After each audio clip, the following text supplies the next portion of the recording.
Hi friends, నా పేరు Surendra. Welcome back to my channel. ఈరోజు ఏం జరగబోవచ్చు అనేది చెప్దాం. ఎందుకంటే ఏం జరగబోవచ్చు అని ఎందుకు అంటున్నానంటే, మెయిన్ క్రూషియల్ ఎలిమినేషన్ అప్డేట్ అయితే వచ్చేసింది. ఎలిమినేషన్ అయింది ప్రియా అని చెప్పి సర్క్యులేట్ అవుతా ఉన్నాయి. అది అందరూ చెప్పుకున్న మాటే. ఓటింగ్‌లో ట్రెండ్స్ అన్నీ ఆ అమ్మాయికి అగెనిస్ట్‌గా చూపించిన మాటే. ఓకే. కాకపోతే ఏదో ఒక మూల రీతూ చౌదరి ఏమన్నా అడ్డొస్తదేమో ఈమెకి అనుకున్నోళ్ళకి, రీతూ చౌదరి బాటమ్ 2లో గూడా ఉండదని నా ఫీలింగ్ అబ్బా! ఇది నా గట్ ఫీలింగ్. అఫ్‌కోర్స్ నా తప్పు గూడా అయ్యుండొచ్చు. అయినా నేను ఎందుకు చెప్తున్నానంటే, నాకు అనుకున్నది మీకు చెప్తా గాబట్టి. ఓకే. నా అనాలిసిస్ మీ ముందుంచే ప్రయత్నం చేస్తా గాబట్టి. ఎందుకంటే ఖచ్చితంగా ఈ week Ritu you are safe, Priya you are eliminated. నేను లాస్ట్ బాటమ్ 2లో ఈళ్ళిద్దరుండరు. రీతూ యూ ఆర్ సేఫ్ ప్లేస్‌లో ఖచ్చితంగా ఇంకొకరెవరన్నా ఉంటారు. అది హరీష్ అయినా ఉంటాడు, లేకపోతే కళ్యాణ్ అయినా ఉంటాడనేది నా గట్ ఫీలింగ్. సో, ప్రియ ఏ కోశాన తన్ను తను రియాలిటీ చెక్ చేసుకోల first of all. Priya eliminate అవ్వడానికి కారణాలు చెప్తున్నా నేను. ఓకే. ఇంక 100% ఆమేలండి. ఎందుకంటే ఇంకా ఎలిమినేషన్ అయితే జరగల. ఓయమ్మ! సాయంత్రం చూపిస్తాడు. దసరా ఎపిసోడ్ కదా! మొత్తం అయిపోయాక లాస్ట్‌లో ఆహ్, ఎలిమినేట్ చేస్తాడు. కానీ ఆల్రెడీ సంజన ఎలిమినేట్ అని చెప్పి సీక్రెట్ రూమ్ ఒకటి పెట్టి, మళ్ళా లోపలికి తెచ్చి, మళ్ళా నో ఎలిమినేషన్ అంటే అట్టర్ ఫెయిల్యూర్ అయిపోద్ది. అంటే అసలింకా ఇంకా నో ఎలిమినేషన్ ఎప్పుడు పెట్టొచ్చు తెలుసా? చెప్తా చూడండి నేను. సంజన ఎలిమినేట్ అయిందని చెప్పి సీక్రెట్ రూమ్‌కి పంపారు కదా! సీక్రెట్ రూమ్‌కి పంపాక ఈళ్ళందరికీ ఒకటి పెట్టి దసరా సందర్భంగా ఏదో ఆఫర్ ఇస్తున్నాము. అసలు ఎలిమినేషన్ లేదు అని చెప్పారనుకో, అప్పుడు ఇంట్లో వాళ్ళ కూసంతా ఏంటంటే, బయట వాళ్ళ సంగతి తీసేయండి. ఇంట్లో వాళ్ళ కూసంతా ఓకే. అట్లయితే ఏముంది, యాక్చువల్ ఎలిమినేషనేరా సంజనాది. ఎందుకంటే ఈ వీక్ ఎవరు కాలేదు కాబట్టి ఆమె ఎళ్ళిపోయిందన్న ఫీల్ కొంచెం కాకపోయినా కొంచెం రావడానికి ఛాన్స్ ఉంటది. సో, అట్లా గాకుండా ఇక్కడ అసలు ఈ వారం స్క్రీన్ ప్లేనే బాగాలేదబ్బా 'బిగ్ బాస్‌ది'. ఆమెను పంపారు. ఆమెను ఎందుకు పంపారో తెలీదు. ఆమెకు అన్నీ ఏశారు. ఏవి ఏశారు మొత్తం ఆమె గురించి ఇంట్లో వాళ్ళ కంటెస్టెంట్స్ గురించి సంజన గారిని చెప్పమన్నారు. బై బై టాటా అన్నారు. లాస్ట్‌లో హోల్డ్ ఆన్. సంజన, నువ్వెళ్ళాల్సింది అటు గాదు. నువ్వెళ్ళాల్సింది ఆ ఇంటికి కాదమ్మా, ఈ ఇంటికి. నీ అవసరం ఉందమ్మా. నువ్వు మా 'బిగ్ బాస్' సీజన్ 9 రేటింగ్ పెంచడానికొచ్చిన రాజమాతవమ్మా అని అని పంపారు. రాజమాతని లోపలికెళ్లారు. అఫ్‌కోర్స్ రాజమాత ఏమేం చేయాలి, ఏంటి, ఒక మంచి ఒక ప్లానేసుకుంది మైండ్‌లో. ఆ ప్లాన్ ఎగ్జిక్యూట్ అయింది. సో, ఎప్పుడైతే ah, as part of every project requirements వచ్చాక, సో, టెస్ట్ డిజైన్ ఫేజ్‌కి ముందు మీరు ఏదైతే వాటిని అనాలిసిస్ చేసి, ఇష్యూస్ అన్నీ క్లారిఫికేషన్ చేసుకొని, ఒక మూవ్‌మెంట్‌కొచ్చి పని స్టార్ట్ చేస్తారు తెలుసా? ఆ ఫేజ్ అనమాట నిన్న. నిన్న సంజన గారిదేందంటే, మొత్తం రిక్వైర్మెంట్ చూపిచ్చాడు సంజనకి. ఇల్లిది, ఇట్టిట్ట నీ గురించి అనుకుంటున్నారు. మనకు చూపిచ్చింది తక్కువ. నా గెస్ కరెక్ట్ అయితే లైవ్‌లో ఆమె ఉన్నంత సేపు చాలా కంటెంట్ చూపిస్తారు బిగ్ బాస్ ఆమెకి. ఆమెకి ఎవరి మీద ఏమి రావాలి, ఎవరి మీద ఏం ఒపీనియన్ రావాలి, అది కూడా అంతా బిగ్ బాస్ అనుకున్నట్టే. సో, ఎవరి బాండింగ్‌తో ఎవరు కుదరాలి, ఈమెకి ఎవరి మీద కోపం రావాలి, ఎవరెవరి మధ్య ఫైట్స్ రావాలి అనేది డిజైన్ చేసుంటాడు. అకార్డింగ్‌లీ ఆమెకు వీడియో ఫుటేజ్ చూపిచ్చుంటాడు. అకార్డింగ్‌లీ ఆమె లోపలికెళ్తది. దాని ప్రకారమే జరుగుద్ది. ఓకే. అయితే ఇక్కడ ఈ సీక్వెన్స్ అనేది బాగా టక్కనొచ్చాడు, టక్కన పంపించారు. ఇక్కడ ఇటువంటి పరిస్థితుల మధ్య ఎలిమినేషన్ కూడా లేదనుకో, ఆ! అస్సల అసల అసల మామూలు డొల్ల ఎపిసోడ్ అవ్వదు. ఈరోజు నో ఎలిమినేషన్ అంటే ఇంక 'బిగ్ బాస్' చరిత్రలో ఇది one of the worst episodes కింద ట్రీట్ చేస్తారు. దసరా ఎపిసోడ్స్‌ని. ఎందుకంటే ఖచ్చితంగా చాలా, చాలా పండగలప్పుడు చాలా ఎలిమినేషన్‌లయ్యాయి. అసలు దసరా అప్పుడు చాలా ఎలిమినేషన్‌లయ్యాయి. సో, ఖచ్చితంగా ఎలిమినేషన్ ఉంటది. ఆ ఎలిమినేషన్ కూడా ప్రియానే. దాంట్లో నో డౌట్. అది జరగలేదంటే అద్భుతం.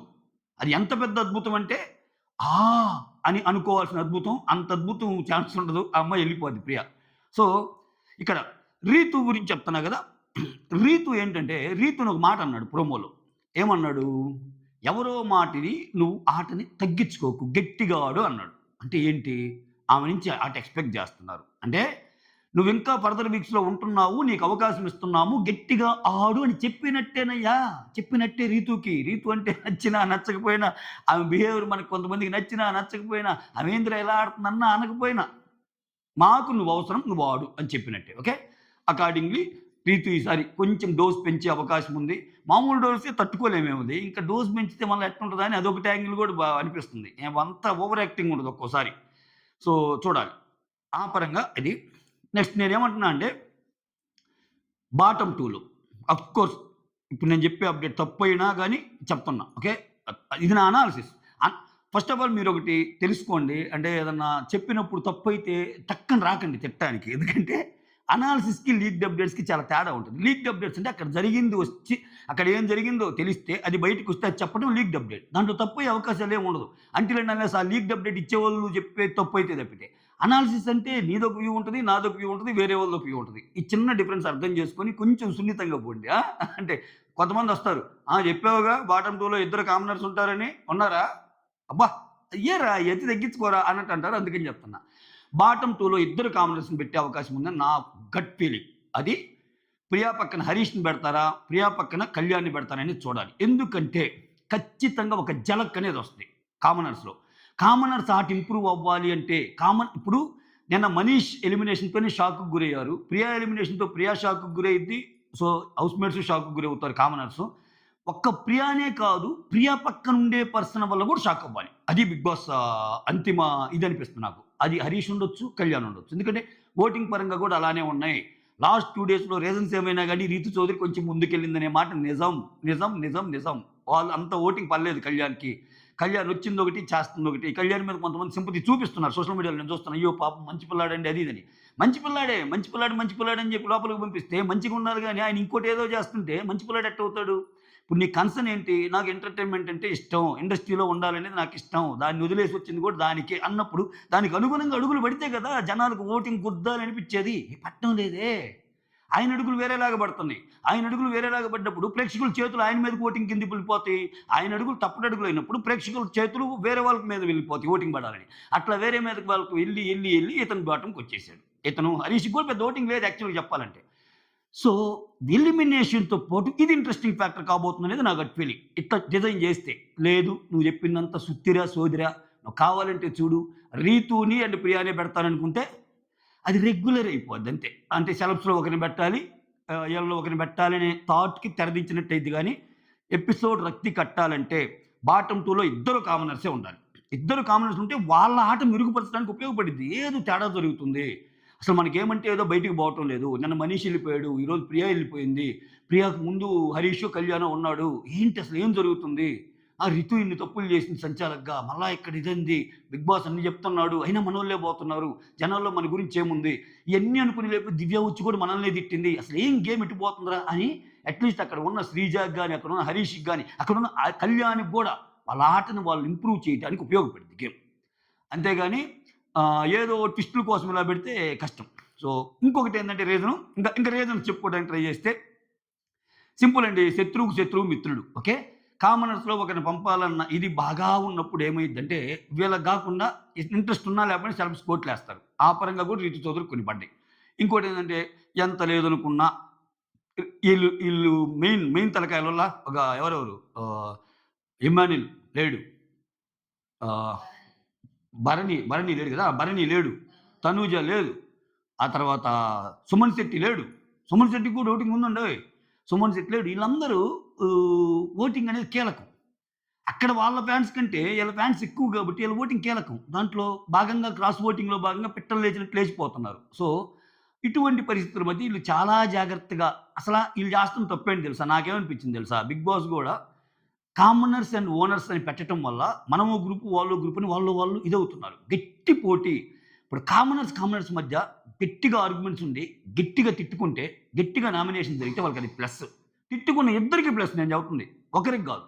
ఇప్పుడు ఫర్ ఎగ్జాంపుల్ హరీష్ నచ్చల, శ్రీజ నచ్చల. హరీష్ వర్సెస్ శ్రీజ గట్టిగా తిట్టుకుంటే, హరీష్ నచ్చనోళ్ళు ఓట్ బ్యాంక్ శ్రీజకొస్తది, శ్రీజ నచ్చనోళ్ళు ఓట్ బ్యాంక్ హరీష్‌కొస్తది. అక్కడ కామ్‌గా ఉన్న సెలబ్స్ ఎళ్ళిపోతారు. ఈళ్ళేం చేస్తున్నారు, మనమంతా ఒక టీమ్ గదా! మనమంతా ఒక టీమ్ గదా! అని చెప్పి ఈళ్ళందరూ పోయి అక్కడ పడుతున్నారు. అక్కడ పడటం మూలాన వాళ్ళకి స్వతహాగా కొంత ఓటింగ్ ఉంటుంది. సెలబ్స్ గాబట్టి. అది ఎఫెక్ట్ అయిపోతుంది. అలా కాకుండా నీకు తప్పు అనిపించినప్పుడు తప్పు చెప్పు. ఇప్పుడు మనీష్‌ని ఎక్కడ తీసుకోలేకపోయారు. శ్రీజ ప్రియ ఆట చూస్తుంటే నాకు ఒళ్ళంతా కోపమొస్తుంది. అది ఇది టార్చర్‌గా అనిపిస్తుంది. ఇన్ని మాటలు చెప్పాడు. వచ్చి పసక్కన సెలబ్రిటీస్‌నేసాడు. ఏసి ఏందిరా బాలరాజు నువ్వు చెప్పిందేంది, ఏసిందేందిరా అన్నట్టు అనిపించిందా లేదా? అలానే వీళ్ళల్లో వీళ్ళు కాకుండా ఇది బిగ్ బాస్ షో మనం ఒక్కరమే గెలుస్తాం. తప్పు అనేది మనలో ఉన్నప్పుడు మనలో మనం కూడా మాట్లాడుకోవాలి అని చేస్తే కొంచెం రివర్స్ స్ట్రాటజీ అయ్యిద్దది. సో, జనాలకు గూడా అంటే ఎలా ఉండాలంటే పవన్ కళ్యాణ్ హరీష్‌కెయ్యాలి. హరీష్ పవన్ కళ్యాణ్‌కెయ్యాలి. పవన్ కళ్యాణ్ శ్రీజకేయాలి. శ్రీజ హరీష్‌కెయ్యాలి. శ్రీజ పవన్ కళ్యాణ్‌కెయ్యాలి. ప్రియ శ్రీజకేయాలి. శ్రీజ ప్రియకేయాలి. ఇట్లా పడాలి. ఇట్లా పెడితే కొత్త ఆట అయ్యిద్ది. కొత్త ఆట యెస్ వీళ్ళు ఇండివిడ్యువల్ గేమ్ ఆడుతున్నార్రా! ఆహ్, వీళ్ళు ఒకరి కోసం ఒకరు వాళ్ళ కోసమే వాళ్ళు చూసుకుంటున్నారన్నట్టు వస్తాయి. ఏది జరిగినా అక్కడికెళ్ళంగానే ఒకరేమో ఇద్దరు కలిసి మాట్లాడుకోవటం. ఇంకొకరేమో ఓదార్పు యాత్ర చేయటం. ఇంకొకరేమో ఇంకో రకంగా చేయటం. ఇయన్నిటి వల్ల వాళ్ళ గేమ్ డౌన్ అయిపోతుంది. సో, గేమ్‌లో లాజిక్స్ అవసరమే. అతికి మించిన లాజిక్స్ ఉన్నా గాని అతి అయిపోద్ది. సో, ఇప్పుడేం జరిగింది బాటమ్ 2లో పెట్టటం వల్ల కొంచెం షాక్ అయిపోయే అవకాశాలెక్కువ. నేనిది ఇంట్రెస్టింగ్ ఫ్యాక్టర్‌గా గమనిస్తున్నా. So, more than elimination bottom 2లో ప్రియాతో పాటు ఎవరుంటదా అన్నది ఇంట్రెస్టింగ్ ఫ్యాక్టర్ అనమాట. దాన్ని బట్టి ఏందంటే వాళ్ళని చూసే వే మారిద్ది. ఓహ్! వీళ్ళందరూ ఇంకెళ్ళిపోయేవాళ్ళని. అక్కడ వీళ్ళు బిగిన్ చేయాలి. వీళ్ళ యొక్క గేమ్‌ని మార్చుకోనో, లేకపోతే వీళ్ళు ఇంకొకటి మార్చుకొని చేయాలి. సో, అక్కడ కొంచెం సెట్ అయిపోద్ది. ప్లస్ ఇంకొకటేందంటే ప్రియాని ఎలిమినేట్ చేయటం వల్ల ఆహ్, కొంత కాకపోయినా కొంతలో కామనర్స్‌కి కొంచెం ఇబ్బంది కలిగించే పనైనా ఇప్పటికిప్పుడు ఎస్పెషల్లీ శ్రీజకి కలిసొచ్చే విషయం అంటా నేను. ఎందుకంటే శ్రీజ ఒక మాట అంటే ఏమ, ప్రియ ఒక మాట అంటే ఆమె. ఇద్దరు ఏ మాటన్నా ఒకరు ఒప్పు, ఒకరు తప్పు చెప్పినప్పుడు చివరిలో వాళ్ళిద్దరిలో వాళ్ళు కన్విన్స్ అయ్యి ఇద్దరు ఒప్పుకన్నా వస్తున్నారు, ఇద్దరు తప్పుకన్నా వస్తున్నారు. అది సంచాలక్ అయినా ఎక్కడైనా సరే. ఇప్పుడు సపోజ్ ఇప్పుడు ప్రోమోలో శ్రీజని ఎందుకు తిట్టాడు సంచాలక్ భాగంగా. ఫస్ట్ ఒకటి చెప్పింది, తర్వాత ఒకటి చెప్పింది. దాన్ని అందించింది ఎవరు? ఆ! హరీష్ లాంటోళ్ళుగా ఇప్పుడు ప్రియాకి సపోర్ట్‌గా ఎళ్ళినట్టు అనిపిస్తది గదా! హరీష్ కొంచెం అందిస్తాడు గదా! అట్లా. సో, వీళ్ళ మధ్య ఏం జరుగుతుందంటే శ్రీజ, ప్రియాల మధ్య ఏదన్నా వచ్చినప్పుడు ఇనీషియల్‌గా ఒకటున్నా తర్వాత ఒకటయ్యేలాగా ఉంటున్నారు. అదొకటి. ఓకే. ఇంకొకటేందంటే ఇప్పుడు ప్రియా ప్లేస్‌లో రీప్లేస్ చేసింది దివ్య నిఖిత. ఆ దివ్య నిఖితకి శ్రీజకి పడదు. పోనీ ప్రియా పోయింది గదా! Divya Nikhita and what you call Sreeja ఉన్నారు గదా! మళ్ళా వాళ్ళిద్దరు కలిసి ఆడతారంటే అది లేదు. అది లేదని మనకి ఎపిసోడ్ స్టార్టింగ్‌లోనే బిగ్ బాస్ చెప్పేసాడు దివ్య మాటలను బట్టి. "నీ గేమ్ అస్సలు నచ్చదు. నీది 24/7 నెగెటివ్ గేము. ఇంకా అనూష అయితే పుండు మీద పిన్ను పెట్టి గుచ్చి తోలు ఊడిందాక గుచ్చుతుంటా" అని చెప్పింది. ఏమంత చెప్పకపోయినా నీది నెగెటివ్ గేమ్ అనింది. ఓకే. సో, వీళ్ళిద్దరి మధ్య లేదు. అంటే ఆల్మోస్ట్ శ్రీజ ఇండివిడ్యువల్‌గా ఆడుకోవాలింక. ఆల్మోస్ట్ శ్రీజ ఇండివిడ్యువల్‌గా ఆడుకోవాలి. ఆమె మొన్నటి నుంచే కొంచెం ఆలోచనలు పడి ఒక్కటే ఉంది. ఎందుకంటే ఎవరెవరనుకున్నా కాదనుకున్నా శ్రీజ అనే అమ్మాయి తెలివిగల అమ్మాయి. శ్రీజ అనే అమ్మాయి అసెస్ చేయగలదు గేమ్‌ని. ఆమె బ్యాడ్ అవుతుందల్లా ఎక్కడంటే అవసరానికి మించి అతిగా మాట్లాడటం, గేమ్‌లో ఏదో చేయాలనే ఇదితో వేరే వాళ్ళు చేస్తే ఒకలాగా, నేను చేస్తే ఒకలాగా అట్లా మారిపోవటం.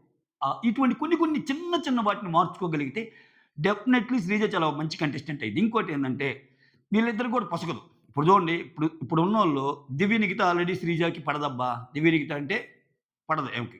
ఎంత బాగున్నా పడదు. శ్రీజకి హరీష్ అంటే పడిద్దా? ఊరక మాట్లాడుకుంటారు తప్పితే హరీష్ అన్నా పడదు.